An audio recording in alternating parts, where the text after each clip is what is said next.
Alors Daniela, bonjour. Bonjour Bruno. Nomades in Metz, édition 2011, c'est parti. Voilà, c'est parti. En fait, Nomades in Metz. Aujourd'hui, on est sur le tournage de film de Nomades in Metz qui va sortir 15 août. En fait, cette année, on a une vraie histoire dans le film, une vraie histoire sur en fait les préjugés qu'on a vers les gens de voyage rome tzigane, parce que c'est notre quand même objectif de Nomades in Metz. Et c'est une vraie échange entre deux associations, Asso Atelier et Nomades in Metz, parce qu'on a toujours voulu fédérer, et là c'est une vraie création on va dire un mariage associatif. Et c'est David Verlet qui fait en fait le film avec le scénario et une équipe de professionnels quand même, des gens de métier quoi. Alors vous avez fait vraiment une mobilisation générale là, parce qu'il y a pas mal d'acteurs et de figurants qui vont être présents autour de ce clip. On peut appeler ça un clip. C'est un teaser, ouais, on pourrait l'appeler comme ça. En fait, on attend 60 figurants ce soir. Tout à l'heure, on commence effectivement le tournage. Déjà, ça fait troisième jour qu'on tourne. Et effectivement, on a des acteurs principaux, sont des enfants, qui est très important. Aussi, on retrouve dans le rôle de sage José Renard, qui en fait a bien voulu participer dans notre film.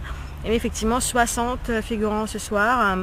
Ce sera plein de monde partout derrière. Là, c'est encore calme.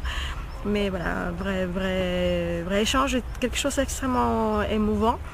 Hier, moi j'ai un petit peu larmes aux yeux quand j'ai vu une des scènes de film. Voilà. Mais je ne dis pas plus parce que je vais vous laisser découvrir le film pour le 15 août. Alors, Nomades in Metz se construit petit à petit. Le festival, on va peut-être rappeler les dates et puis qu'est-ce que les gens vont pouvoir découvrir autour de ce festival. Alors les dates c'est 9, 10 et 11 septembre 2011 sur la place de la République et aussi Jardin de l'Esplanade. Cette année on rétrécit niveau jour mais on devient plus grand, en fait on grossit. Et, effectivement notre parrain de cette année c'est Yvan Le Bolloc. C'est un artiste qui nous tient vraiment à cœur parce que c'est un excellent musicien. Et c'est quelqu'un qui est très engagé par rapport à la cause des gens de voyage. Du coup, il était vraiment ravi d'être notre parrain. Mais il va venir aussi avec son spectacle qui s'appelle Ma guitare s'appelle revient.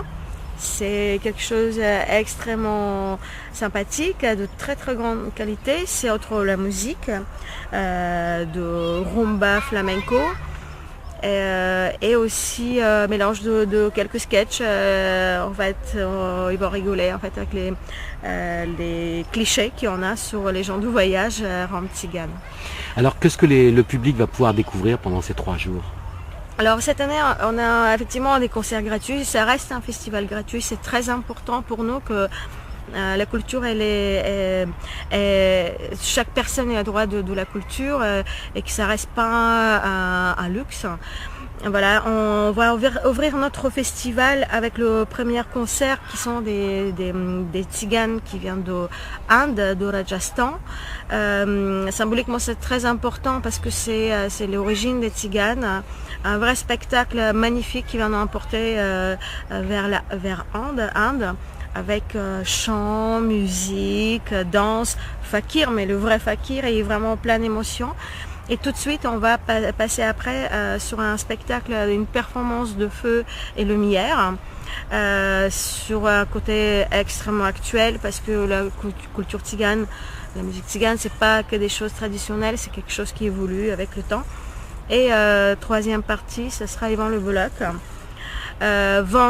Samedi, on va se retrouver avec le groupe Erika Émigrant, avec Bratch, hein, c'est un groupe qui moi me tient à cœur et que j'aime beaucoup, avec Urs Karpatz et plein de spectacles gratuits, beaucoup plus de spectacles comme l'année dernière, tout public, hein. Et aussi des ateliers autour de l'écologie, parce que l'écologie fait partie du monde nomade. Et beaucoup de performances, beaucoup d'échanges. Cette année, ça sera encore beaucoup plus coloré, beaucoup plus fort, une vraie identité visuelle, mais aussi une vraie continuité par rapport à notre travail.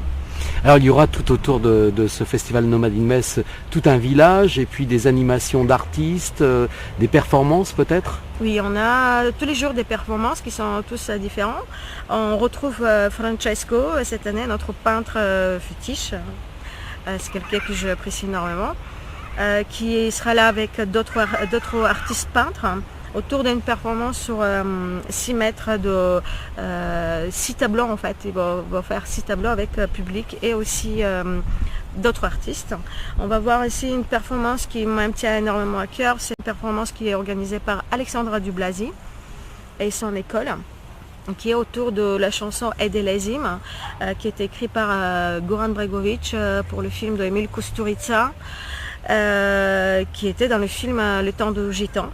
Et cette performance-là, vous imaginez une jeune fille de 14 ans qui commence à chanter a cappella avec une très jolie voix. Et autour d'elle, il va voir sur scène des chanteurs qui vont se regrouper en fait avec cette jeune fille.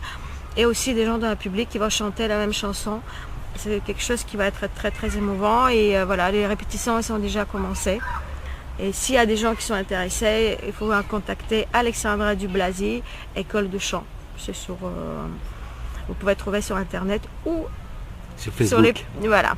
Sinon, on a des performances, comme je vous dis, avec de feu. On a une performance qu'on va annoncer quelques semaines avant le festival, parce que pour l'instant, on le garde top secret.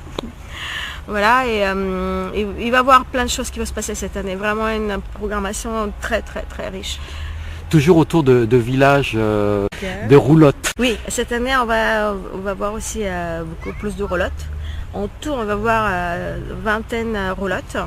On part de roulottes, pas des caravanes. Et on va voir aussi la roulotte Nomade in Metz.